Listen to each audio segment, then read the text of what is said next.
G'day guys, it's Benjamin Morgan, Chief Executive of the Aircraft Owners and Pilots Association of Australia, and welcome to our AOPA live discussion for this evening. We actually have a live discussion which will be following this program tomorrow with none other than Dr. Kate Manderson, who is the new PMO at CASA. Dr. Kate has agreed to join us tomorrow for a friendly chat, a catch-up and a discussion on all things CASA AVMED, and to talk about some of the issues that are impacting pilots across the aviation industry. And we warmly invite all of you out there right across the internet, our members and industry supporters, to join us for that discussion. Dr. Sean Runacres, who is our Medical Director here at AOPA Australia, and Dr. David Hook, who is on the board as well as one of our directors and treasurer, will both be joining into that discussion as well. And so if you've got an interest in CASA AVMED, you've got a situation yourself and you would like to ask some questions of the head doctor at CASA, we warmly invite you to tune in to what is promising to be a great broadcast. And I'll just say up front as well that we're really impressed that Kate has managed to find her way into that position. She's a great person, someone that I've worked with previously on industry engagement, and I'm certainly, and I know our organisation is very much looking forward to working with Dr. Kate. So that broadcast tomorrow.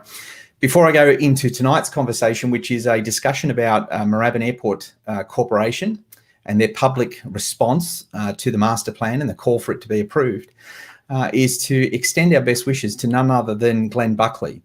Glenn Buckley has been on the AOPA live broadcast previously and is somebody that is now known right throughout the aviation industry, not only in Australia, but around the world, for his David versus Goliath battle with CASA over the shutdown and closure of his business. Unfortunately, Glenn, it looks like, has suffered a heart attack down in Victoria and is on the mend, luckily, and I believe is going in for a pacemaker. I'd like to extend my personal and, of course, on behalf of all of AOPA, our best wishes to Glenn. Glenn's a great friend to general aviation and a great friend to many throughout our industry. And I know that this news will be as deeply troubling for those of you out there as it was for us when we received it. And we really hope that Glenn recovers quickly and is back on his feet. He's got a lot of work to do in front of him. There's a lot of us that are supporting his effort to get some accountability and some responsibility from the Civil Aviation Safety Authority in respect to his matter. And we certainly hope that he gets across the line. So all the best, Glenn, to you and your family. We're all thinking of you, and we hope that you have a speedy recovery. Now on to tonight's discussion. I rarely do these broadcasts where I'm sitting here on my own. I usually have a panel around me to have a conversation with and a discussion, but tonight I'm going to be on my own. And the reason I'm on my own tonight is that the purpose of the discussion this evening was to talk about a meeting that I attended about a week, I think it was late last week, with the Moorabbin Airport Chamber of Commerce. I was very fortunate to be extended an invitation to attend a meeting in which the Moorabbin Airport Corporation responded publicly in a public meeting to their airport master plan, and were in a position where they were prepared to take some questions and what we had hoped would be to give us some answers in relation to what is happening down at Moorabbin. A little bit of a backstory for everyone so you understand that Moorabbin Airport is an airport that was privatised by the federal government. It was sold to a private company who paid approximately $8 million for that site, and since privatisation has found itself right in the centre of a significant national debate over the appropriateness of the way in which these privatised airport operators are in fact controlling and running our airport infrastructure. To demonstrate what I'd like to do is just bring up an image, and then I can talk a little bit about that, and we'll delve into this. But this is a pretty telling chart, and I published this chart as part of an op-ed that I put out a while ago in relation to Moorabbin Airport when the master plan was released for public comment. And by way of background, the airports are required to get the minister to sign off every so many years on a master plan that will lay out what the airport intends to do at the airport site. And that master planning process is supposed to go through a public consult. It goes through a review by infrastructure, and then obviously a recommendation or an advice would then be given to the minister's office for the minister to make a determination as whether he's prepared to sign it off. And like so many airports across the country, these master plans have been ticked off year after year And what we have seen take place at privatised airports is slowly but surely we have watched non-aviation development consume and take over airports to such a point now that aviation has become virtually landlocked within the boundaries of the airports themselves. And it's a really significant problem, because what we're doing, or what we're effectively seeing happen here, is we're seeing aviation being pushed into smaller and smaller spaces so that there's no expansion capability for our industry whatsoever. And if we have a look at the chart that I've put up on screen, you can see the area that I've shaded out in yellow is the non-aviation development that the airport has activated. This is the space at Moorabbin Airport that, since privatisation, has been taken over by non-aviation interest and is now no longer available for the aviation industry in any form of expansion or growth. And quite often what we've found at these airport locations is that this non-aviation development has been prioritised over the top of any expression of interest by the aviation community whatsoever. And AOPA Australia, over the past 6 years that at least I've been involved, we've received a significant amount of feedback from local aviators, aircraft owners, pilots and businesses at Moorabbin, who have been very clear in their communication in saying that the Moorabbin Airport Corporation simply is not interested in new development, and that their approaches to the airport for facilities are often met with either ignorance, no response at all, or if they do respond, the negotiation is that complicated that they've given up and they've walked away from the process. The area that's marked in pink is an area that was recently resumed, and I'm not sure whether you can see where my mouse is, but this entire block now has been taken over by large-scale warehousing and industrial sheds. And it's gone to a point at Moorabbin where that development is so obscene in its scale and its size that the aviation industry is now at a point where it's desperately fighting on its last legs to protect what it has. And so my interest in this issue as being part of AOPA is that we were called on by a number of representatives out of Melbourne, basically calling up saying, Ben, would you get involved in this issue? Would AOPA take an interest in it? And of course, we will always take an interest. And I want to make this clear that any aviation community that is facing access challenges or issues with respect to local access to local airports, a privatised airport or a local council airport, do not hesitate to pick up the phone. We always have time for you, and we will always advocate for you, no questions asked, because this is the issue of airports is actually incredibly important to the future of the aviation industry, and it has to be addressed. More needs to be done in this space, not just by AOPA. We need all the other industry bodies and associations to start taking a stronger interest in this issue, because this is an existential threat to the future of aviation. We are losing our access, and without the access to airports, we have no aviation industry. So we got involved in this debate, and we, a number of years ago, went down and we met with Moorabbin Airport Corporation, and I published some articles at the time saying that we were going to go down there, and the purpose of those meetings was to set up a process whereby hopefully we could create an engagement. And we went down and we had a very cordial, collegiate meeting, and we communicated clearly across to Moorabbin Airport Corporation that we wanted to set up a process of regular meetings, and we wanted to raise a number of concerns with the airport operator that were being brought to us by local participants in aviation, and also participants further away throughout the aviation industry that were wanting to use Moorabbin Airport but found it either too expensive or too difficult. And what we received for that process was we had one meeting, and basically no other further contact was returned. To say it was disappointing would be an understatement. We travelled, we basically brought a team down from Sydney to go and meet with them. We took a number of local representatives with us as well. And when I inquired of the local representatives to say, look, is this actually how these guys are doing business? The answer was absolutely, this is how they do business.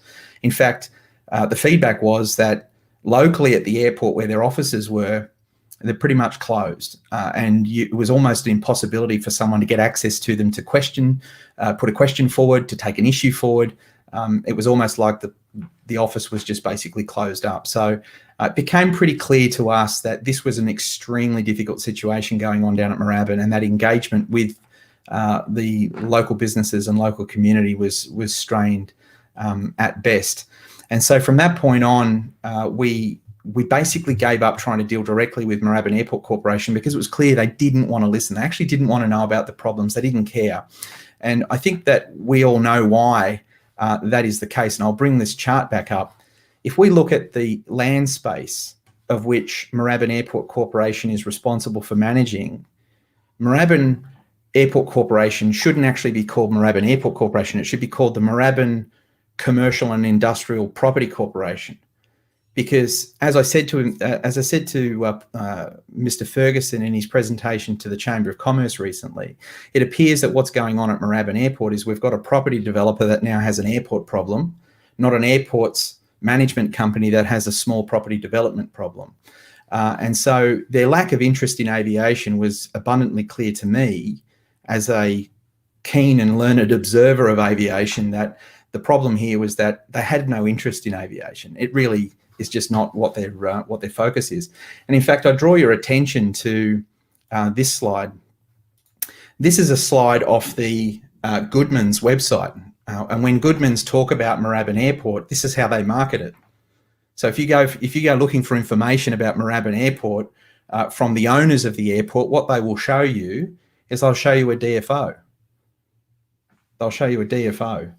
And if you want some more photos, they'll show you a warehouse or a large-scale Costco or some office complexes or an industrial warehouse. But they don't show you an airport. In fact, if you have a look at Moorabbin, if you have a look at Goodman's website, the owner of this lease, that they paid $8 million for this lease over this airport, and an airport that's now probably worth over $1 billion. If you go to them and you try and find information about the airport, what you find is them boasting about their non-aviation development. That is their focus. That is exactly what this business is in the business of doing. And that's basically the truth of exactly what's going on there. So I was given an invitation to go down to to participate via a video conference to listen to a presentation by the Moorabbin Airport Corporation CEO and staff talking about their master plan and specifically seeking to understand their interpretation of their management of the airport site. Because these airports are effectively, when it's all said and done, they're managed by the Department of Infrastructure. So they're Commonwealth land, they're not owned by the airport operator. So Goodman's and Moorabbin Airport Corporation don't actually own the airport at all. That's owned by you and I and the rest of the Australian public. The taxpayer, in fact, owns Moorabbin Airport. It owns the land. In fact, it owns everything on the land at this point in time, because at the end of that lease, it all gets handed back to the taxpayer. And so the operation of the airport is supposed to be managed and administrated by the Department of Infrastructure that is oversighted by the Minister for Transport, which is our Deputy Prime Minister. And so since privatisation, the Department of Infrastructure have been the organisation, the bureaucracy that has received master plan after master plan. They're the organisation that have been involved in reviewing the appropriateness of all of this development and determining whether this development fits within the intention of the head lease and the Airports Act. So the Airports Act is the law. It's the legislation that supports the Department of Infrastructure's management over the top of this airport. And I'm probably simplifying a little bit, but I don't get too complicated with it, but that's the basic hierarchy of it. The buck stops with the Department of Infrastructure and the Minister for Transport, Regional Development, Communications, and whatever the rest of that tag is. And that is the historically been the Deputy Prime Minister, which has always been the leader of the National Party. So we've had the likes of your Darren Chester, I think at one point, though, was the exclusion. He was a Minister for Transport, but then we've had the Michael McCormicks and the Barnaby Joyce, and Michael McCormick back to Barnaby Joyce and their interchange. And so this meeting was held as a result of the Moorabbin Airport Chamber of Commerce desperately trying to engage on this issue, because they're desperately concerned that aviation is being pushed further and further afield at that airport location. And so we attended that presentation, and I have to say it was a really, really interesting, I'll just turn that slide back off. It was a really interesting opportunity. And the first thing that Moorabbin Airport Corporation did was to start banging on about how safe they've made Moorabbin Airport. And I was really taken back by this, but it really didn't surprise me. It didn't surprise me that when they started talking about their master plan, which is this behemoth of a document. I don't know if you've seen this master plan, but it is massive. It's like this, if you print it out, it's like this thick. The bits about aviation is about this big, and then everything non-aviation is the balance. But they spoke about how they've made Moorabbin Airport one of the safest airports in Australia. And I found that a really interesting thing for the privatised airport operator to be talking about, because in my mind, I'm sitting there thinking, but how does an airport operator make the airport safe? Because the reality is that what makes an airport safe is the conduct of pilots. So in fact, I kind of took a little bit of offence at the CEO trying to clutch onto this concept that he would headline the passage of his master plan by arguing that Moorabbin Airport Corporation needs to have this approved because it's made the airport so safe. And I just thought it was a really ridiculous thing for him to be saying, because it dismissed the fact that safety in aviation is not driven by airport operators. It's driven by the users. It's driven by the pilots who fly the aircraft. It's the pilots who maintain professionalism. It's the pilots that make sure that their operations into and out of an airport are conducted appropriately. And we can also then look at the quality and standards of our engineering that maintain the safety of aircraft.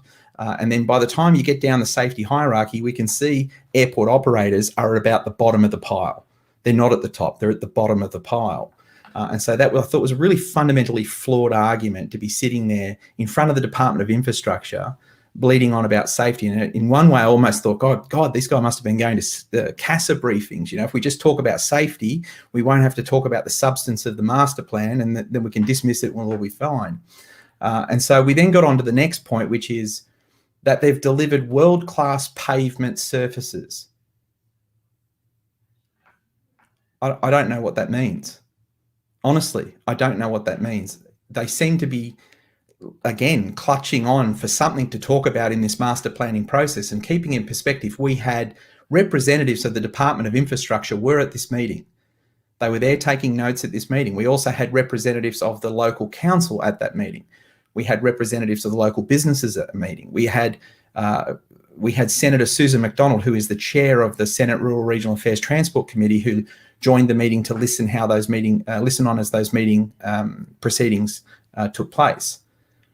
But the airport operator was there talking about safety, and then the next thing they clutched onto was to talk about their magnificent world-class pavement surfaces and how their success as an airport was delivering the world's highest quality pavements for the aviation industry.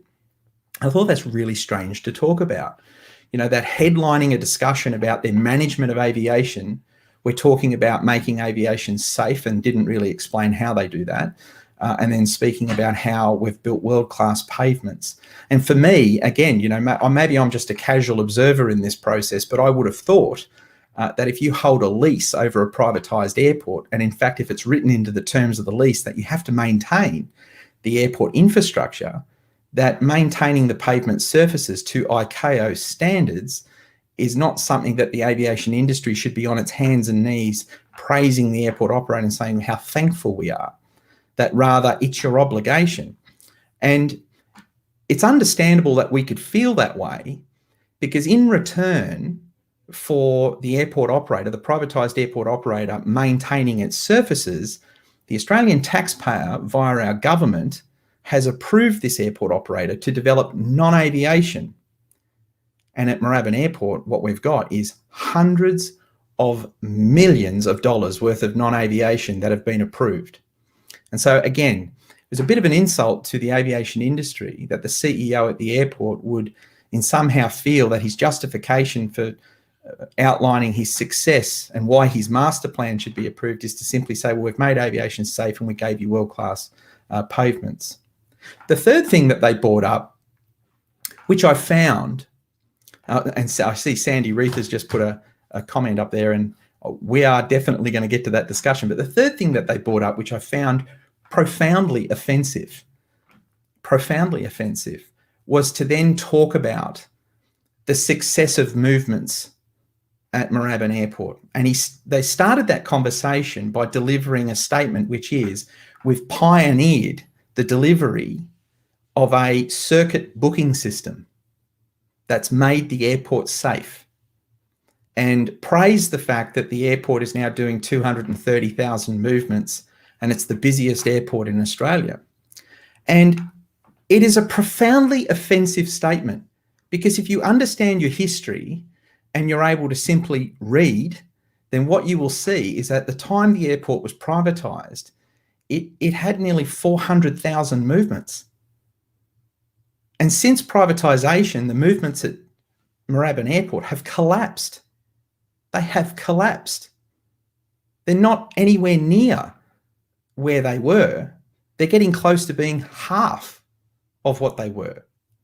And so it was profoundly offensive to sit in this meeting and listen to the chief executive of an operating company that has effectively been banking out hundreds of millions of dollars worth of property development deals at an airport that have nothing to do with aviation, sit there and ask the aviation industry to swallow this assessment that they've made the airport safe, safer than it's ever been. Well, I'd argue he's probably correct. And why wouldn't he be correct? If you halve the traffic, if you halve the number of users, technically you've made it 50% safer.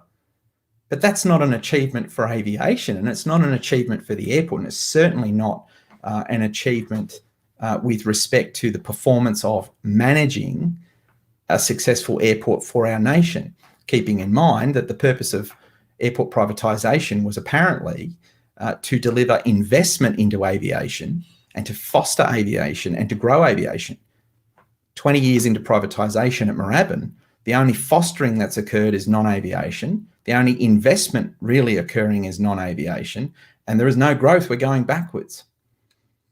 But it's what the CEO and his staff did not talk about in his presentation that probably angered me the most.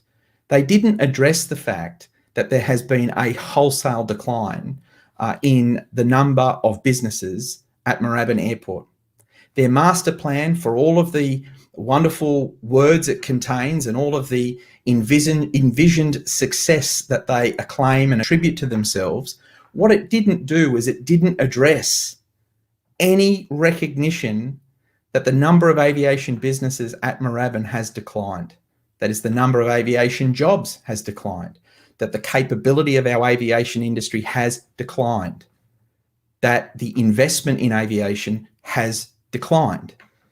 And that aviation is smaller today under privatised ownership than what it was under federal management of the airport infrastructure. And it's also what he didn't say about the leasing structures and the way in which they engage with the aviation industry that also angered me. There's no mention in the master plan about how the airport works with small and medium-sized businesses to ensure that they can get access. And I know through my own experiences, which is in part why I'm having this conversation, because I think it's important we start publicly talking about what is going on with the management of these airports, what is happening with the way in which these companies are interacting with our aviation businesses. And they are playing games. They are manipulating the aviation industry at this time quite dangerously. Now, I can give you an example of the type of games that they're playing, which is why the Moorabbin Airport Corporation presentation was so offensive to me. And I addressed how offended I was in my response to the airport operator, which I could probably describe as giving a very robust rebuttal. But at these privatised airports, what they're now doing is they've sufficiently driven enough non-aviation development onto the sites that they have raised the property values of these airports so significantly that it is now being used to justify massive lease revaluations for the aviation industry. And at Bankstown Airport, where AOPA is based, that picture is so disturbing. It is incredible. You've got an airport operator asking the aviation industry to pay levels of rent that are just obscene. and their property people are running around saying, oh, it's all justified. Look, we can get that money. We can get that money renting it to an air conditioning company. A major multinational air conditioning business will pay that money, Ben. Aviation either pays it or they get off the airport. Because this is the deal. The airports win. They've got a stacked deck. They win come hell or high water. Either the taxpayer continues to allow them to rape and pillage the airport sites for non-aviation, or the airport simply sits back, drives the aviation businesses out, and replaces the aviation facilities with non-aviation customers, and they win that way as well. They're winning at every turn because the Department of Infrastructure has allowed it to happen.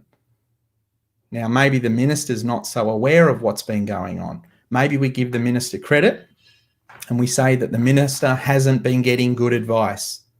The quality of advice arriving at the minister's desk has not been sufficient for him, her, or whoever to understand the gravity of the situation taking place.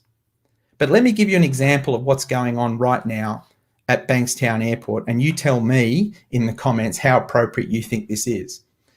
We've got an airport operator that is going out and demanding record levels of rent,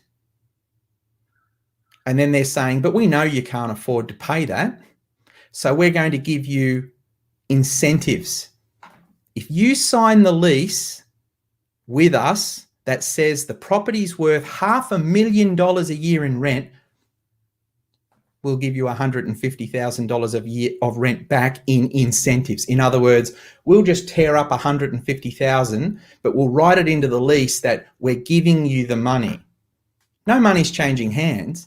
It's just a way of legally inflating the value of the leases so that they can legally inflate the value of the airport to give the airport a higher real estate book value than what it actually has in reality. Now, why is this going on? I'd like to show you something.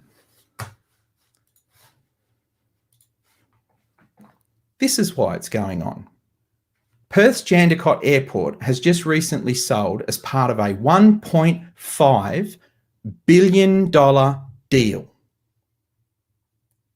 $1.5 billion has been paid for Jandakot Airport. And just take a look at this map.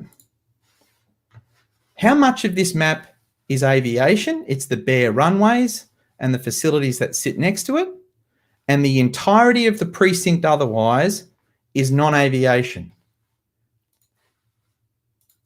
Now, does anyone think that Dexus Property Group, the largest commercial developers in Australia, has made a $1.5 billion investment in general aviation? Like, seriously. Dexus aren't buying an airport. They're buying non-aviation leasehold so that they can make hundreds of millions of dollars. Now, it's estimated that there's around, I think it was something like 50% of the land space at Jandakot is still earmarked that they can jam more non-aviation into it. And I dare say that what's going on at Jandakot is what's going on at Moorabbin, and it's what's going on at Bankstown Airport. And how can we say that? How do we say that with certainty? Well, let's just have a look at this slide.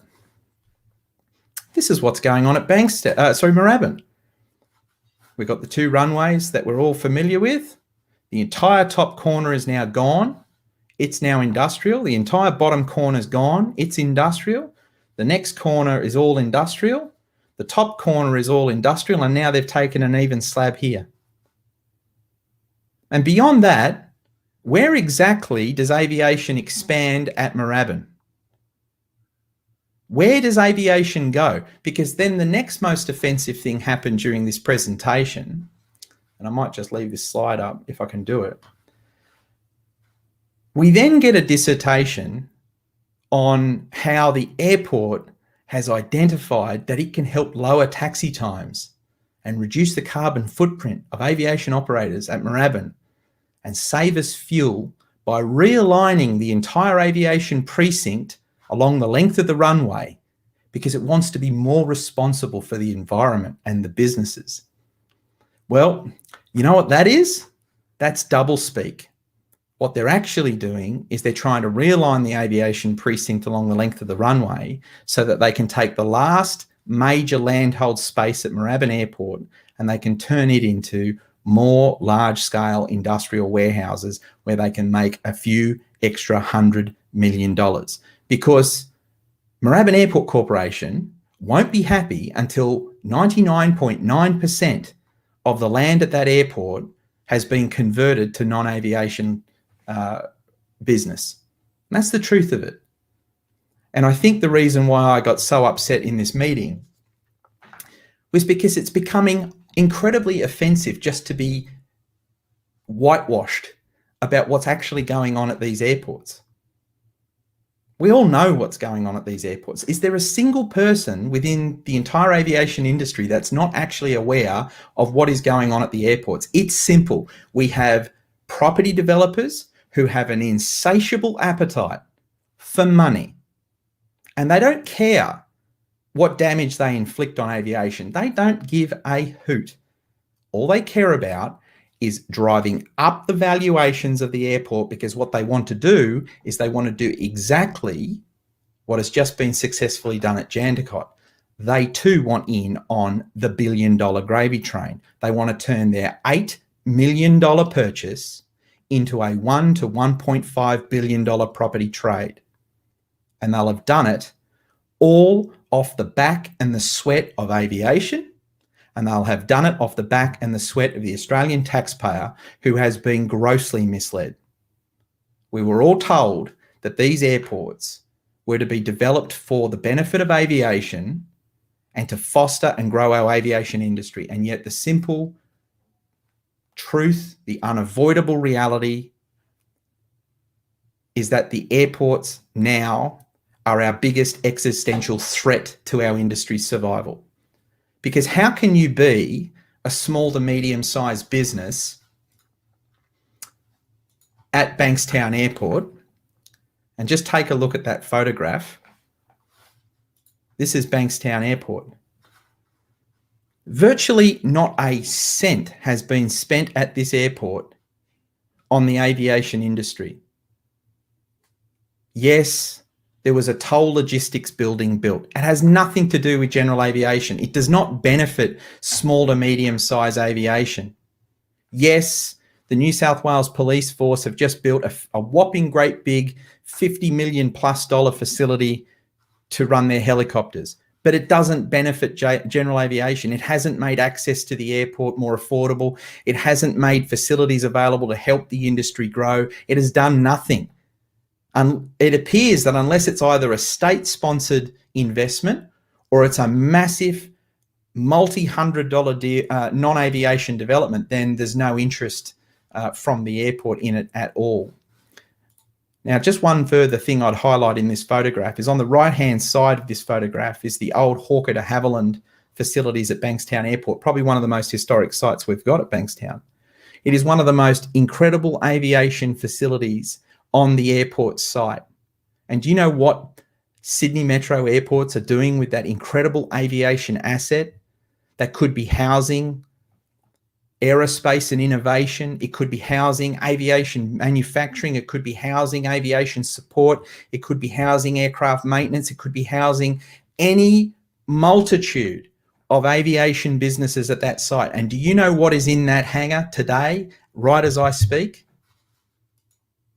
A go-kart track. Sydney Metro airports have leased one of the most historic aviation assets that was purpose-built for aircraft manufacturing, and they leased it to a go-kart operator. That's how much respect they've got for the aviation industry. That's how much they care about fostering the aviation industry. And they could very well do it. You think about this for a minute. They've got the facility sitting there. They could have advertised and taken expressions of interest for aviation businesses that would have taken the opportunity for an incubator deal, the opportunity for Sydney Metro airports to bring aviation business to Sydney Bankstown, to foster it for a few years under a highly incentivized rental-free period to get the businesses up and going and successful so they can become economic contributors to aviation. No. No, we want to put a go-kart track in there because we want the money. We are property developers. We don't give a hoot about aviation. And anything that they say to the Department of Infrastructure to the contrary is just BS. Now, I made a comment today to a representative in government, and I said to them, with respect to the Moorabbin Airport issue, I'm just going to bring up, this is the master plan. If you get a chance to have a look at this master plan document, you should definitely take a look. It is just a piece of fiction, this thing. It's incredible. But I said to a representative today, how about we try this on?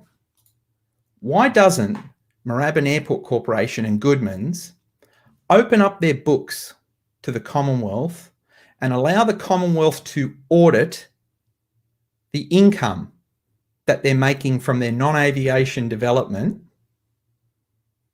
and to assess that income against what they're investing into aviation and what they're charging, and in many cases, extracting from their limited aviation customer base.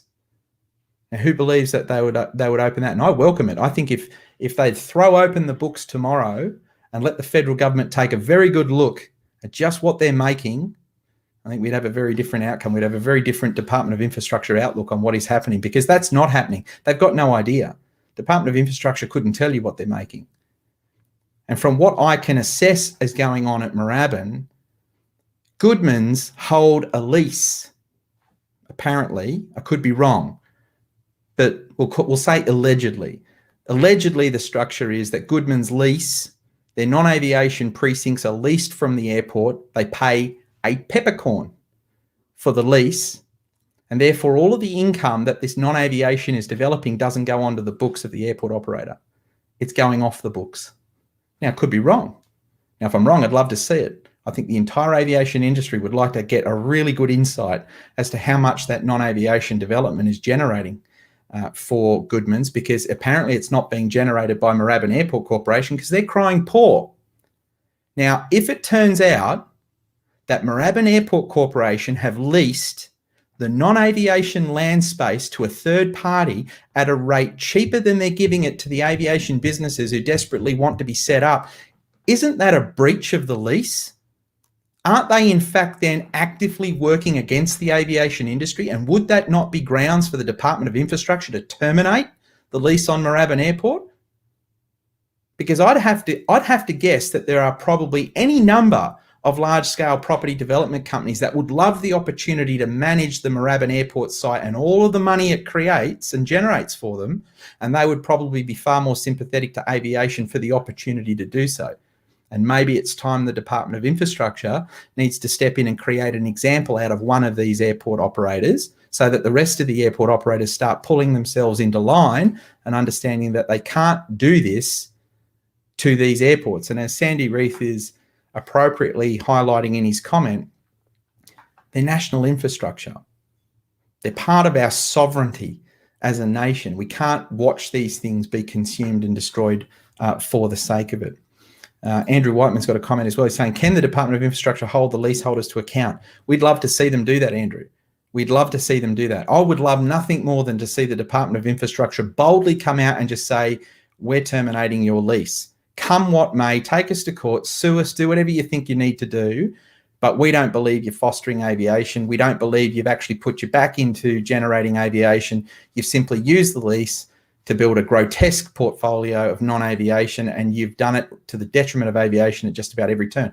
Now, obviously me banging on about it on a Facebook Live is not going to necessarily solve the problem at all. But again, the purpose of me coming on tonight and talking about it was that sitting in that meeting, I was so offended. I go into these meetings as a representative of the aviation industry, representing you, aircraft owners and pilots and businesses. And it is just the most frustrating experience to listen to these weasel words and to watch these people duck, weave and dive their way around their responsibilities. And as the CEO said, and I will credit him with this, he said, everything we're doing is legal, almost with smug glee. You're probably right, Mr. Ferguson. Everything you're doing is absolutely legal, which just further amplifies that the current system is broken. The Airports Act is no longer appropriate to curtail and to control the grotesque manipulation of these airport sites into massive non-aviation shopping centres and warehouse development precincts, and something has to be done. It can't continue.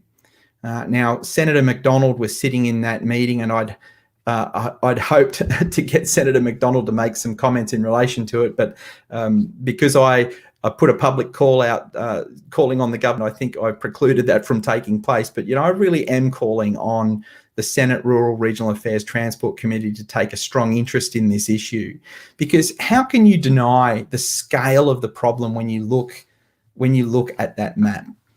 Like, just look at it. All of that non-aviation, I mean, we're virtually at a point now where the airfield is locked in.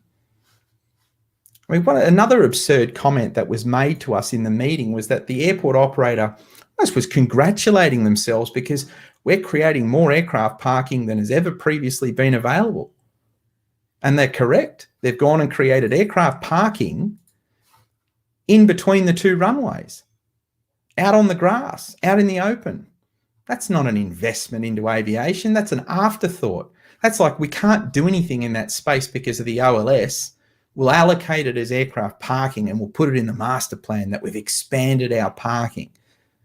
It's pulling the wool. It's really taking the mickey of the aviation industry in such an offensive manner. And it's at a point where it's like, how can we keep swallowing this? We can't. Something's got to change at this point. So obviously, as I've shown you in some of these other examples, I'll bring this article up because I think this is really important.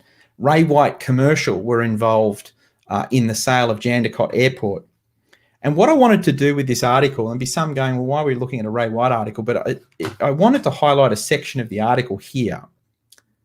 And the articles, it was boasting. Ray White were boasting about their involvement in the sale of Jandakot. And they say the acquisition includes $875 million for a diversified, stabilised portfolio of 49 modern prime industrial properties leased to more than 54 tenants across 360,000 square metres, reflecting a 5.2% capital yield and a 4.7% cap rate. Then their second most important achievement was to say a $225 million payment for circa 80 hectares. Think about this. Jandakot today sold for 1.3 to 1.5 million, whatever the final number was.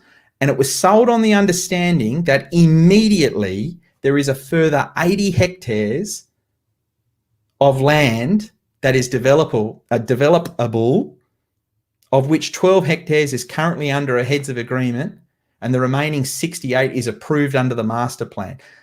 They paid $225 million for that alone, for that opportunity alone. This is greenfield. They had $225 million. Then they say we paid $200 million for an operating airport deriving income from long-term ground leases and landing fees and infrastructure services. So over $1 billion of the purchase acquisition is clearly educated by way of communication here that they paid $1 billion for the non-aviation, and we paid $200 million for the airport. It's clear what's going on. Department of Infrastructure, you guys really need to wake up. You need to wake up before it's too late. There'll be no aviation infrastructure left at these airports, because these airport operators are going to continue to do what I've just told you they're doing, and I'll repeat it for you one more time. They are taking aviation businesses, they are forcing them out of their existing leases if they haven't already done it. They're demanding at their lease renewals that they accept leases that are pretty much unconscionable. They're demanding prices that they know damn well the businesses can't afford to pay, but they're saying to the businesses, you enter this agreement at this figure, which is ridiculously overvalued, and we'll give you an incentive, which is legal.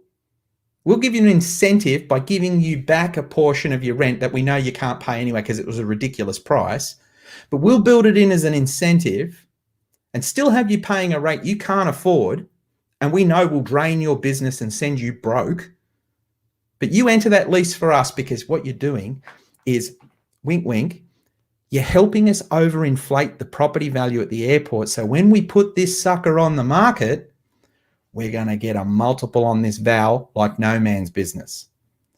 Now, is it ethical? Is it appropriate conduct? And all of this has happened because when the airports were privatized, nobody thought that why don't we put some control mechanisms in place to ensure that businesses were not taken advantage of by highly complex, articulate, overachieving property developers who have throngs of lawyers and are extremely capable of manipulating the system to get the highest maximum possible valuation return in the process. You have small businesses, you have mums and dads, you've got, as I've said, off the back and hard work and sweat of general aviation participants who flogged themselves their entire lives to make a measly sum of money.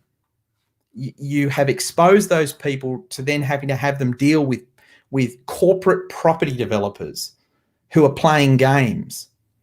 And I really do believe if the Department of Infrastructure got serious and accepted the reality of the situation, that there is ample evidence to support the leases to be struck. Now, I'm not suggesting the federal government step back in and manage airports. Maybe what you do, Department of Infrastructure, is you step in at this point, you terminate the lease, you redraft the head lease and the terms of which the leaseholder has to engage, and you build into a new lease the types of mechanisms that are required to ensure that aviation will in fact be fostered and that the site must be managed to the benefit of aviation. And that's the key, that the sites must be operated to the benefit of aviation, not to the benefit of non-aviation property development. And it just can't continue. It's insane. This situation is gone on long enough. And I think people generally across the aviation industry are in full agreement with this. In all of my travel, I have rarely bumped into anyone across the aviation industry that disagrees that the outcome of privatisation has just been catastrophic. Now, to my surprise, at this meeting, the Kingston City Council, which is the council bordering the airport, or the airport's part of their shire, the council was incredibly appreciative at the response that I gave the airport operator. And I won't repeat my response, but I gave an extremely direct, unequivocal, robust rebuttal to the CEO and his team that they were just simply pulling the wool. And that we oppose this master plan. We actually oppose them fundamentally at every level. We believe that their management of the airport site has been nothing short of utterly contemptuous and disastrous for aviation, and that they should have the lease. In fact, the question I asked the CEO was simple. Mr. Ferguson, can you explain why the Australian taxpayer should not be demanding that the lease be struck and you be thrown off the site? And he wasn't able to really answer that question other than to simply say, everything we're doing is legal. And that's the problem here. These people are gaming the system. They know how to get away with what they need to get away with, getting what they want. And they're probably correct. Everything they're doing is legal. It doesn't make it right. It doesn't make it sustainable. And it certainly is not going to foster or harbour a positive outcome for aviation. And so I'm not really sure what much more I could say on the issue tonight, but I felt compelled to talk to you all about that meeting, my thoughts in that meeting, my thoughts towards what's happening with airport privatisation generally, and to publicly call on the Department of Infrastructure and all of the Minister's advisors and to all of our colleagues at all of the other industry bodies and associations. You must stand up on this issue. You can't afford to sit there and be silent. You've got to come out publicly opposing what's going on and standing with AOPA in arguing for an outcome that will benefit the aviation industry. We just can't let this go on for another 10 years. At the rate we're going, aviation businesses will not be able to afford to be at these airport sites. And I would just tend to this, and I know there's going to be a few representatives of the Minister's office, there's going to be a few other representatives of council and others that I've circulated tonight's broadcast to and invited them to watch. I know a few of them are already watching. I would just like to give you an explanation as to another thing you need to consider with this. And it was interesting speaking with the councillors of the Kingston Council. We got talking about the airport. And in fact, I asked the council straight up. I said, if the council were managing the airport site, if all of the airport's planning was required to go through normal local government planning approval processes, would the council have ever approved these structures? And they were very clear in saying that some of the structures would have got approved, but there's a significant number of those structures that they believe, this is the council saying this, the council believes that there are a number of structures at Moorabbin Airport today that are illegal. They've said, had they gone through normal development planning processes, they would never have got them approved. It would never have happened. As far as they're concerned, they're saying that those structures are illegal. Now, that's the council saying that. And I've encouraged the council to reach out to the Senate inquiry and to put a very clear and articulate submission into that inquiry to make it known. But I spoke to the council and I said to the council, I'm involved in these debates, even at the smallest of airports through to these large capital city airports. And, some people like me, some people hate me for it, whatever. When I go in on a small airport issue, quite often when I get involved in that, what I'll say to the councillors is, can I meet you? And this is pre-COVID, of course, where now everything's got to be done via this video remote service. I would go into those local council environments. I invite the councillors, say, can we meet on the main street? Is there a coffee shop? And I would travel into a coffee shop. Sorry about my microphone. I'd go into the coffee shop and I'd sit there with the councillors and we would, if we could, we would walk and I'd find like the bakery or something and I'd point the bakery and go, oh, look at this bakery. It's a fantastic bakery. Oh, yes, Benjamin, this is a fantastic bakery and they've won awards and their food is just amazing. Oh, yes, and this cafe is spectacular. Oh, yes, best coffee in this area. And we'd go and have coffee there. And oh, yes, the coffee's fantastic. And I would say to the councillors, so what's the population of your town? Oh, Ben was, we've got a population of 20,000 here. Oh, it's like a little city. Oh, you guys would be very proud of your region and there's a very clean and tidy town. And you can see the council's really, it's proactive here. Oh, yes, Benjamin. Yes. Okay, let's talk about your airport. The aviation industry, your airport, are saying that the land that you're renting them is getting to a point they can't afford it. Oh, well, Ben, they're airports and, these aviation people have well, hang on a minute. Let me ask you a question. You've told me that the township has 20,000 people and I've been for a walk down the main road and you've got these lovely shops that the population is being served by. Let me ask you a question. How many registered aeroplanes are there in Australia that are actively flying? Oh, well, there's got to be, I don't know, 1.5 million? Maybe. Any other councillor? Oh, 1 million? Probably a little less. Anyone else? Oh, 500,000?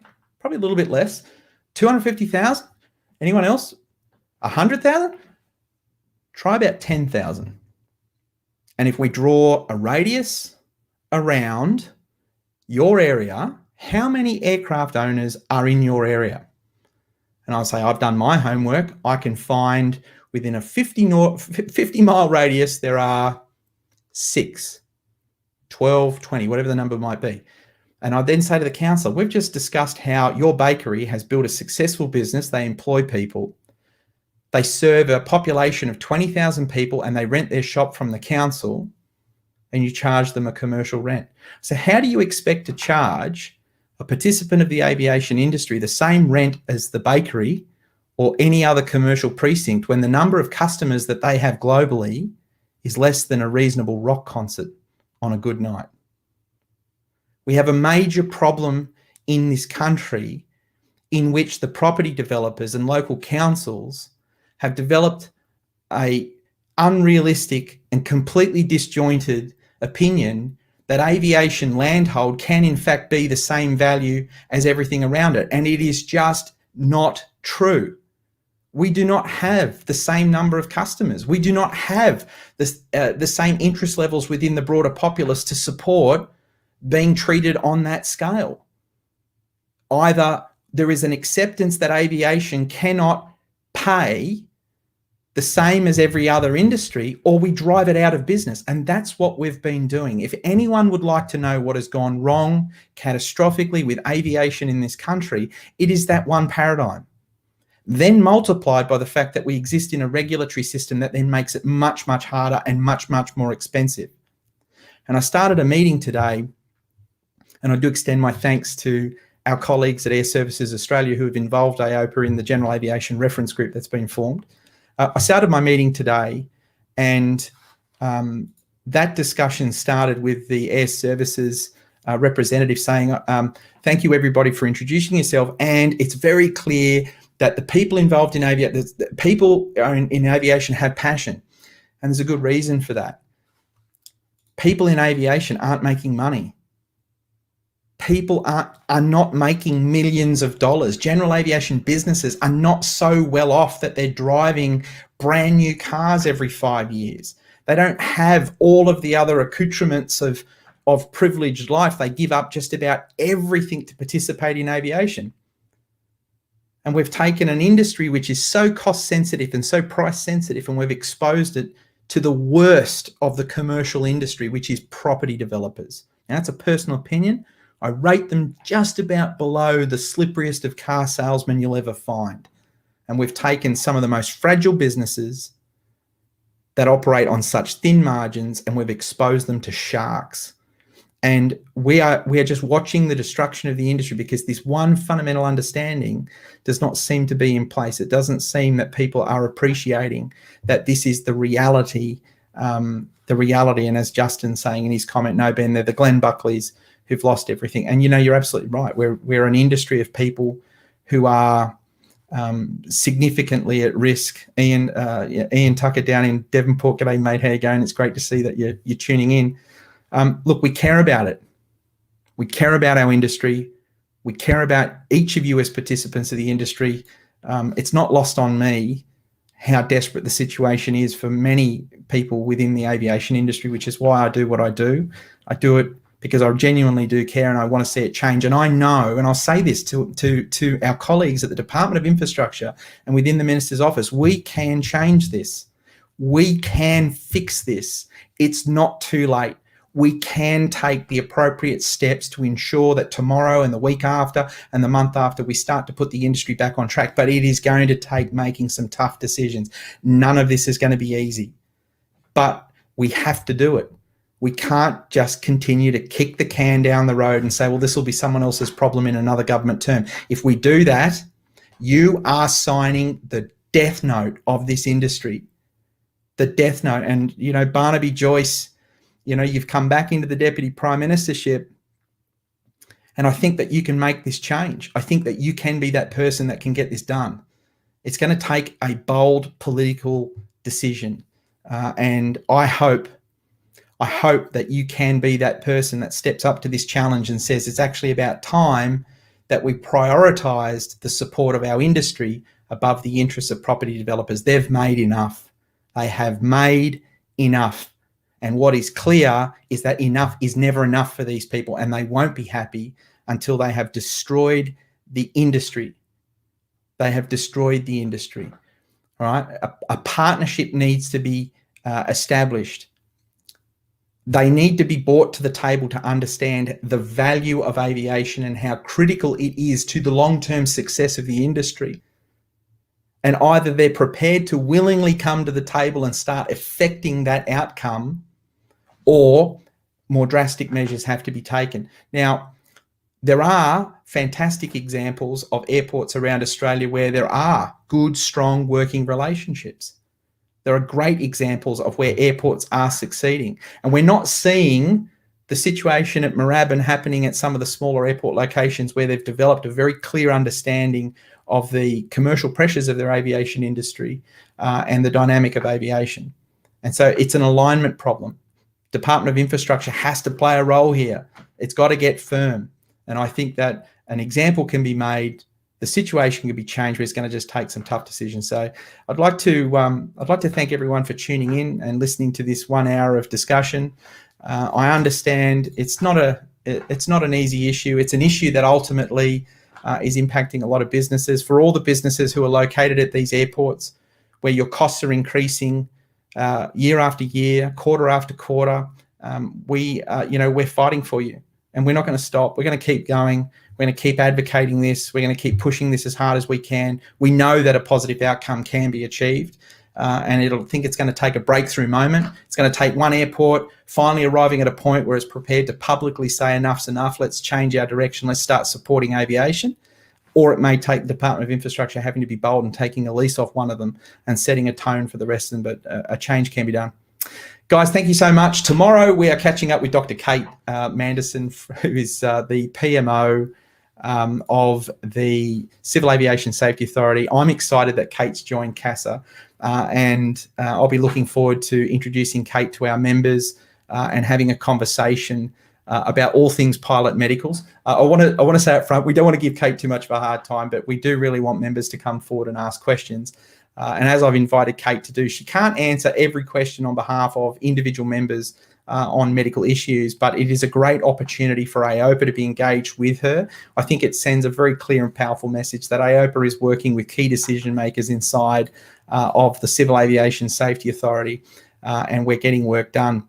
And while I'm throwing out some thank yous, I would also like to publicly send a thank you to the Director of Aviation Safety, Ms. Pip Spence, who's come in as the new CEO and DAS of CASA. I'm known throughout the aviation industry of being reasonably critical when it comes to the Civil Aviation Safety Authority and regulation, and that's because I care deeply about our members and I care deeply about our industry. But so far, we are seeing some real progress inside of CASA, and my hat goes off to Pip and her immediate team. I think Pip has the best of interests for our industry at heart, and I genuinely get the sense that she would like to see the needle moved in favour of general aviation and for the industry to get moving. And so we've thrown our support behind her at this time, and we're doing everything within our power to facilitate a good, strong working relationship. And I'd just like to thank Pip for extending the same in return. It's a great opportunity to be able to work with one another on key issues. While I'm at it as well, I'll extend a great thank you as well to Anita Taylor, who is the Senior Aviation Advisor to the Deputy Prime Minister. We're very much enjoying our engagement with her and the Deputy Prime Minister's office, and we are making progress in key areas. There's still a little bit of work to be done with the Department of Infrastructure, no doubt. I think we can get it done. I think the Minister can get it done, and our industry can be better for it. So thank you, everybody, and I look forward to seeing you all tomorrow night.